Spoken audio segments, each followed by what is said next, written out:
The hospital never really sleeps, but between 2 and 4 a.m., it comes as close as it ever will. I'd been working night shift at St. Catherine's for 2 years when I met the man with the bag over his head. 2 years of learning which floorboards creaked, which lights flickered, which rooms felt colder than they should. Old hospitals are like that. They have personalities, memories trapped in their walls. St. Catherine's had been built during World War II as a temporary facility, one of those quick construction jobs meant to handle overflow casualties if the war came to Britain's shores. It didn't stay temporary. By the 1950s, they'd expanded it, modernizing here and there, but keeping those original wings. Ward 7 was one of the old sections. High ceilings, narrow windows, doors that stuck in their frames. During winter nights, you could hear the building settling, the old bones creaking. December 16th. I was working with Sarah, another nurse, covering the North Corridor. We had 12 patients that night, mostly elderly, a few post-op recoveries, one isolation case with a resistant infection. Mrs. Holloway was in the last room on the right, the side room we used for patients who needed monitoring but not intensive care. 83, admitted with pneumonia, confused but stable. At 2:47 a.m., she started screaming. Sarah and I ran. The sound was raw, primal, not pain but terror. When we burst through the door, Mrs. Holloway was sitting bolt upright in bed, eyes wide, pointing at the foot of the bed. "Get him out!" she shrieked. "Get him out!" "Mrs. Holloway, it's okay." Sarah moved to her side, checking vitals. "You're safe. No one's here." "He's right there." She was still pointing, her whole arm shaking. "Standing right there. The man with the bag over his head." I looked where she was pointing. Empty space. White walls, dim light from the corridor, medical equipment humming quietly. Nothing. "There's no one here," I said gently. "Sometimes when we're ill, we can see things that—" "He's watching me." Her voice broke. "He won't move. He just stands there watching with that bag on his head, and I can't. Sarah administered a mild sedative while I checked the room thoroughly. Behind the curtain, in the bathroom, under the bed. Empty. Mrs. Holloway eventually calmed down, her breathing slowing as the medication took effect. Her eyes stayed fixed on that spot at the foot of the bed until they finally closed. "Hallucination," Sarah whispered as we left the room. "Infection can do that, especially in the elderly." I nodded, but something felt wrong. The way Mrs. Holloway had looked at that space, not with the vague confusion of delirium, but with focused, absolute terror, like she was seeing something real. We returned to the nurses' station, began documenting the incident. The corridor stretched out on either side, lined with those old double doors at the far end, the ones that led to the storage area. They'd been locked for years, ever since they'd renovated that section. You needed a key to open them, and only maintenance had access. I was typing when I felt it. That sensation of wrongness, like the air pressure had changed. Sarah felt it too. I saw her look up, frowning. Then I saw him. A shadow. Tall, definitely human-shaped, moving past those double doors at the end of the corridor, moving through the small window in the left door. "Did you see that?" I whispered. Sarah was already standing, staring down the hallway. "Someone's in the storage area." "That's impossible. Those doors are locked." But we'd both seen it. A figure, backlit by some light source we couldn't identify, crossing from right to left behind the doors. We walked down together, neither of us wanting to admit how fast our hearts were beating. The corridor felt longer than it should, our footsteps echoing off the old tile floor. The double doors stood at the end like a gateway, small windows reflecting our approach. Sarah reached them first, pulled on the handle. Locked, as expected. "Maybe maintenance is doing something," she suggested. At 3 a.m. We stood there, staring at those doors, and I felt my skin crawl, because I could swear I heard something on the other side. Not footsteps, more like breathing. Heavy, deliberate breathing. Sarah fumbled for her phone, calling security. "This is Nurse Williams on Ward 7. We need someone to check the old storage area. Someone's in there."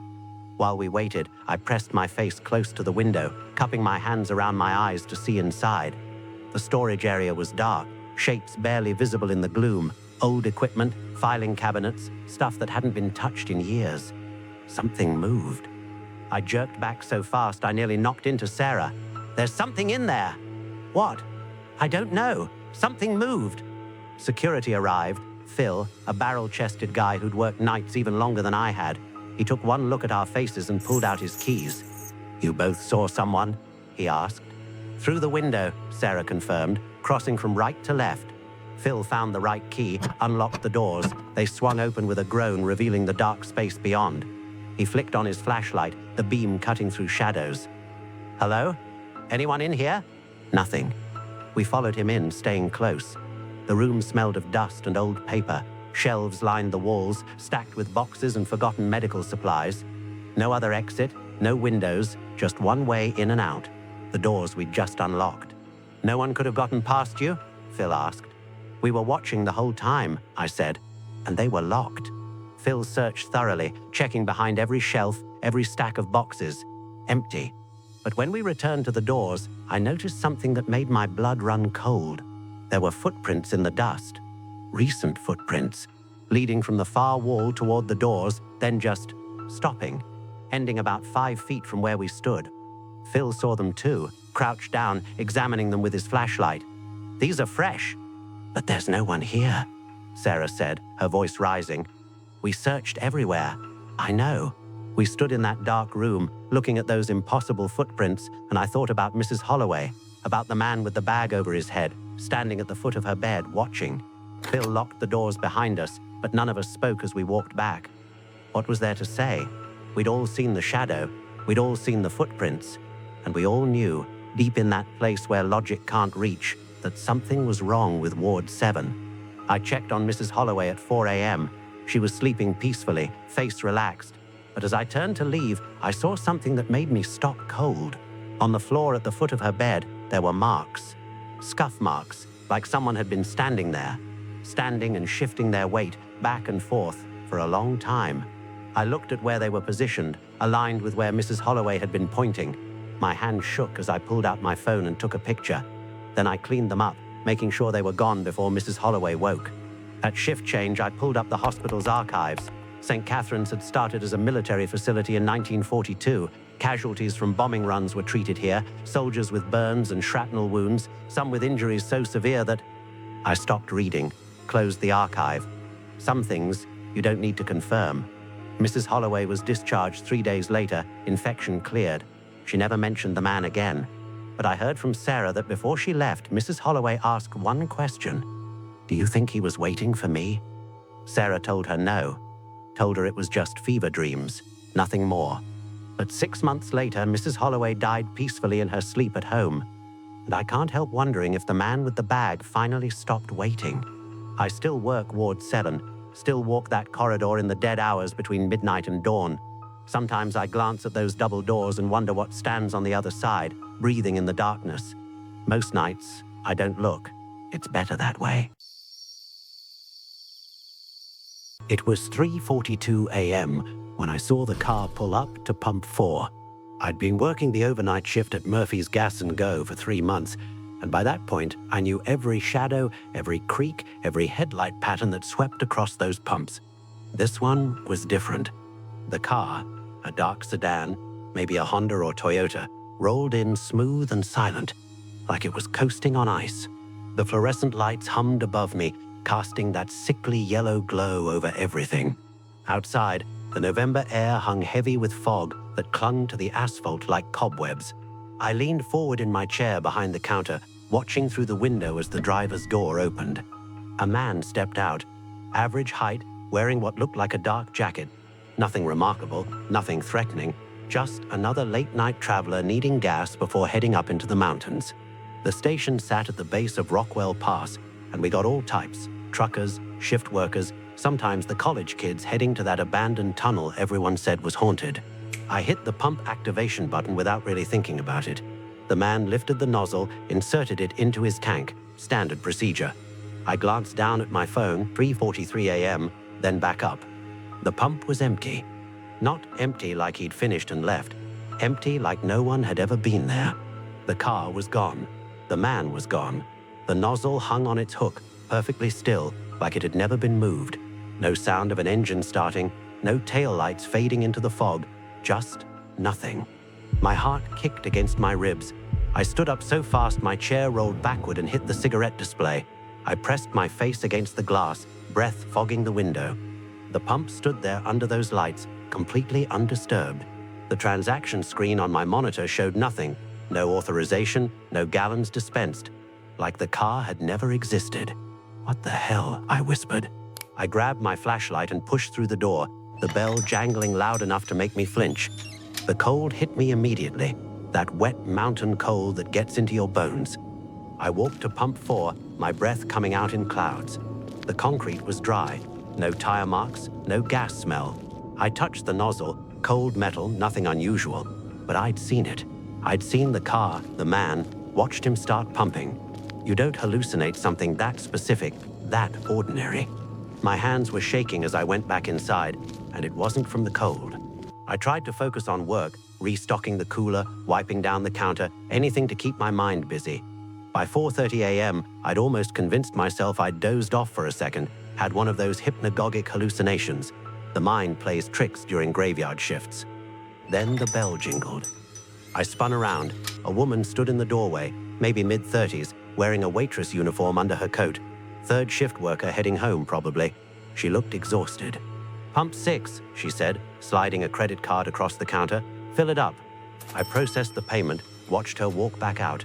Through the window, I saw her lift the nozzle, begin fueling. Normal, real. I could hear the mechanical click of the pump through the glass. After about 2 minutes, she replaced the nozzle, got in her car, and drove away. Actual, physical, normal. "See," I told myself, "you're fine. You're just tired." But I couldn't shake the image of that empty pump, the way the car had just ceased to exist. The rest of my shift crawled by. Every car that pulled in made my stomach drop. Every shadow seemed to move with intention. By 6:45 a.m., when my replacement Marcus showed up, I was ready to collapse. "You look like hell, man," Marcus said, dropping his bag behind the counter. "Rough night," I muttered, grabbing my jacket. But as I reached the door, something made me stop. "Marcus, you ever see anything weird during your shifts?" He laughed. "Define weird. Had a guy try to pay with Monopoly money once?" "No, I mean..." I hesitated.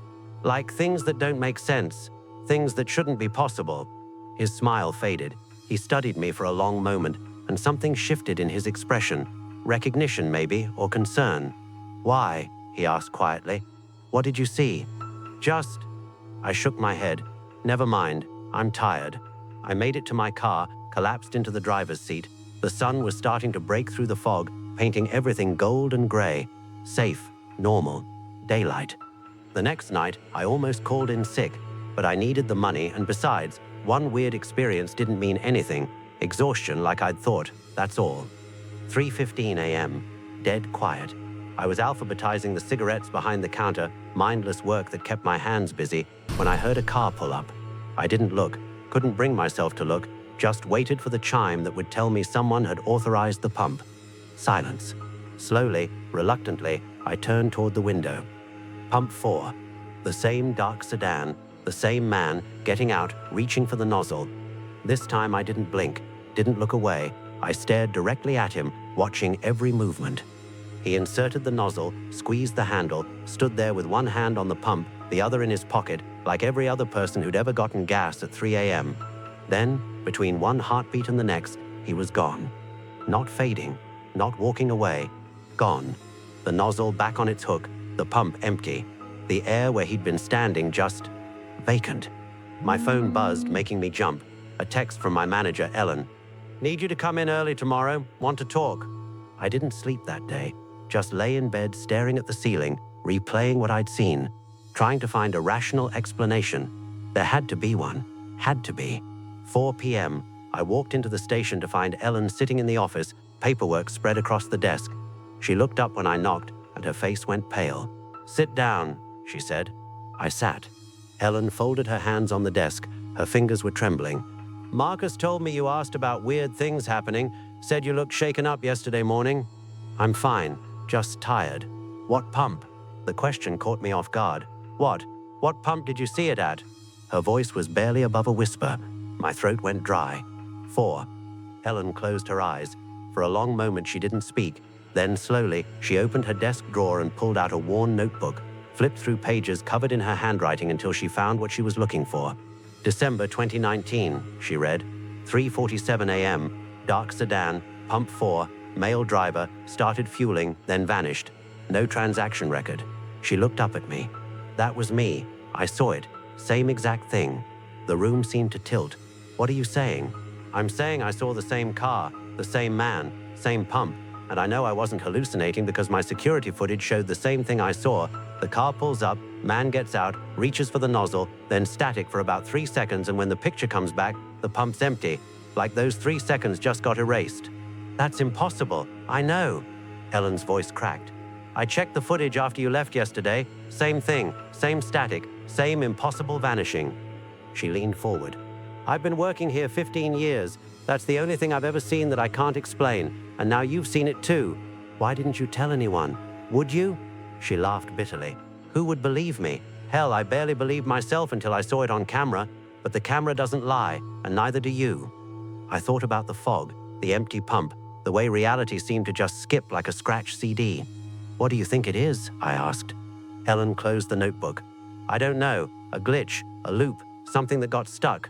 She met my eyes. I used to think it was a ghost, someone who died at that pump maybe, replaying their last moments. But it doesn't feel like that. It feels like something showing us a crack, something wrong with the way things work. The bell jangled. We both jumped. A customer walked in, asked for lottery tickets, paid, left. Normal transaction, normal world. When the door closed, Ellen stood up. You're not scheduled tonight. Take the night off. Go home. Get some real sleep. And then what? She shrugged helplessly. Then you come back tomorrow and hope you don't see it again. That's all we can do. But I knew, we both knew, that it didn't matter if I was there or not. The car would come. The man would get out. He'd reach for that nozzle at pump 4, and somewhere in those 3 seconds of static, reality would break just enough to show us something it shouldn't. Something that's been happening at 3:42 a.m. for years. Something that's still happening. And there's not a damn thing we can do to stop it. The 911 call came in at 2:17 a.m. I need help, a woman's voice said, distant and crackling with static. Please, someone help me. He's hurt. Our dispatcher, Jennifer, leaned forward. Ma'am, what's your location? 1847 Maple Drive. Please hurry. The call disconnected. Jennifer immediately dispatched our unit, me and my partner Rick, to the address. Standard medical emergency, possibly a fall or cardiac event. We'd done hundreds of these calls. This one was different. The house was in the older part of town, one of those craftsman-style homes with deep porches and ancient oak trees shadowing the yard. All the lights were on when we pulled up, every window blazing against the darkness. Strange for a medical emergency, usually people are too panicked or incapacitated to care about lights. Rick grabbed the medical bag, I took the portable defibrillator. We approached the front door, which stood slightly ajar. Hello? I called out. Paramedics? No response. The house was silent despite all those lights. Rick pushed the door open wider, and we stepped inside.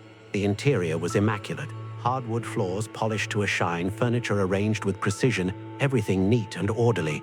But something felt wrong. The air had weight to it, thick and oppressive, like walking into a room right before a thunderstorm.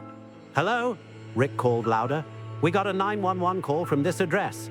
Still nothing. We moved through the living room, checking our watches. 2:31 a.m. We'd been in the house maybe 2 minutes. That's when I noticed my watch was wrong. According to it, the time was 3:47 a.m. Rick, I said, my voice sounding strange in that heavy air. What time do you have? He checked his watch, frowned. 3:47. We just got here at 2:31. No, that's... He pulled out his phone. 2:33 a.m. What the hell? Both our watches showed 3:47, our phone showed 2:33. We looked at each other, that professional composure cracking just slightly. Let's find our patient and get out of here, Rick muttered. We checked the ground floor, living room, kitchen, dining room, bathroom, all empty. No signs of disturbance, no indication anyone was hurt or even present. The kitchen had a pot on the stove, contents cold. A newspaper sat on the counter dated from 3 days ago. Then I heard it. A voice, thin and distant, coming from beneath the floor. Down here, the woman's voice whispered. He's down here. Rick and I looked at the kitchen floor, then around the room. A door I hadn't noticed before stood in the corner, looked like it led to a basement or cellar. This is weird, Rick said quietly. Really weird. Let's just find them and go. The basement door was unlocked. Wooden stairs descended into darkness. I found a light switch, clicked it, nothing. "Flashlights," Rick said, pulling his from his belt. The beams cut through the darkness, revealing concrete steps, walls lined with storage shelves. At the bottom, another door stood closed, this one leading to what looked like a garage. "Help him," the woman's voice came again, clearer now. "Please." The garage door was heavy, stuck in its frame. Rick and I had to put our shoulders into it. When it finally swung open, our flashlight beams landed on an elderly man lying on the concrete floor beside a workbench, his leg bent at an unnatural angle. "Sir?" I called out, rushing to him. "Sir, can you hear me?" He was conscious, barely. Delirious, skin cold and clammy. Looked like he'd been lying there for hours, severely dehydrated, possibly hypothermic. His leg was definitely broken, probably from a fall. Rick checked vitals while I did a neurological assessment. "We need to get him to the hospital now." As we worked, I became aware of that feeling again, the weight in the air pressing down, and cold. The temperature had dropped significantly. Our breath came out in clouds. "Is there anyone else here?" I asked the man as we stabilized his leg. "Sir, who called 911? His eyes focused on me for the first time, watery and confused. "What? The woman who called. Is she here?" "Woman?" His voice cracked. There's no woman here." "Someone called 911, Rick said, preparing the stretcher. "Said someone was hurt at this address." The old man's face crumpled. My wife. My wife would have called. Where is she?" "She's dead." Tears leaked from the corners of his eyes. "Margaret died 10 years ago." The cold intensified. I felt something brush past me, not touching, but close enough to feel the displacement of air. Rick felt it too. I saw him tense, his eyes darting around the garage. "Let's move," he said. "All business now. We need to get him out." We loaded the man onto the stretcher, working faster than normal, that professional calm starting to fracture. As we carried him toward the stairs, I glanced at my watch. 2:41 a.m. The time had reset. "Rick, what time?" "Don't," he said sharply. "Not now. Let's just go." We got the patient into the ambulance. The moment we closed the doors, that oppressive feeling lifted. The air was just air again, cold December air that smelled of pine and approaching snow. As Rick started the engine, I contacted dispatch. "Unit 7 transporting one patient to County General. Male, approximately 75, broken leg, dehydration, possible hypothermia." Jennifer's voice came back. "Copy that. What took so long? You've been on scene for over an hour." I checked the dashboard clock. 3:51 a.m. We'd entered the house at 2:31. It was now 3:51. We'd lost an hour. An entire hour just gone. "Dispatch, what time did we arrive on scene?" A pause. "Stand by." Another pause. "Show 2:31 arrival. But you didn't report entering the residence until 3:43. "That's wrong," I said. "We entered immediately." "Mike, my log shows." "Your log is wrong." Rick reached over and turned off the radio. We drove in silence for a moment. "I felt her," he said finally, "in that garage. Something moved past me. I know. And the time, I know." At the hospital, we handed off our patient to the ER staff.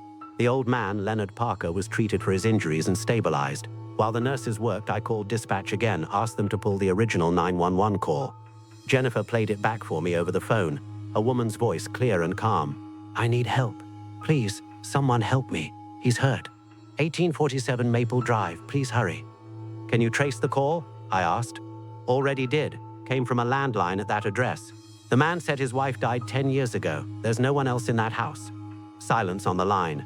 Then, "Mike, the call came from inside the house, and according to our records, that landline hasn't had service in 8 years." I hung up, sat in the ambulance, staring at nothing. Leonard Parker recovered. I checked on him before we left the hospital. He was awake, more coherent. "Thank you," he said. "Don't know how much longer I could have lasted down there." "How long were you lying there?" I asked. "I fell yesterday afternoon around 3 o'clock. Couldn't reach my phone, no one to call anyway." His eyes went distant.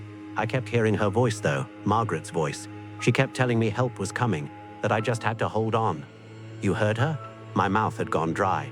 "Clear as day. She was there with me the whole time, whispering that everything would be okay." He smiled, tears tracking down his weathered face. I thought I was dying, thought I was hearing things. But she was there. She was really there. I didn't tell him about the 911 call, didn't tell him about the impossible voice, the lost time, the cold that had filled that garage. Some things people don't need to know. Rick and I filed our report, kept it factual. Patient found in garage appeared to have fallen hours earlier, successfully transported and treated. We didn't mention the time discrepancies, didn't mention the voice leading us to the garage or the feeling of something moving through that space. We finished our shift at 7 a.m. As I was leaving, Jennifer stopped me. "Mike, I've been a dispatcher for 12 years. I've heard a lot of strange calls. But that voice..." She shook her head. "I can't explain it. The call came from a disconnected line in an empty house from a woman who's been dead for a decade, and she saved that man's lives." I know. How is that possible? I thought about Leonard Parker, lying in that dark garage for hours, holding on because he heard his dead wife's voice promising help would come. I thought about that impossible call, the lost hour, the way reality had seemed to bend around that house. "I don't know," I said finally, "but I'm glad she made it." Some nights, when I'm on shift and the calls are quiet, I think about 1847 Maple Drive, about Margaret Parker who loved her husband enough that death couldn't stop her from saving him one last time. I think about the way time folded that night, the way impossible things became real for just long enough to matter. And I wonder how many other calls we've responded to where the caller shouldn't have been able to call. How many other voices have guided us through darkness to save someone who had no right to survive?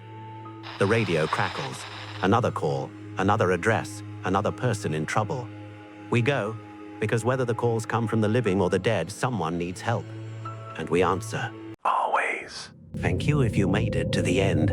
If you love listening to the stories, please subscribe for new horror stories every week shared by real people. Like and comment below to let me know which story you found most disturbing.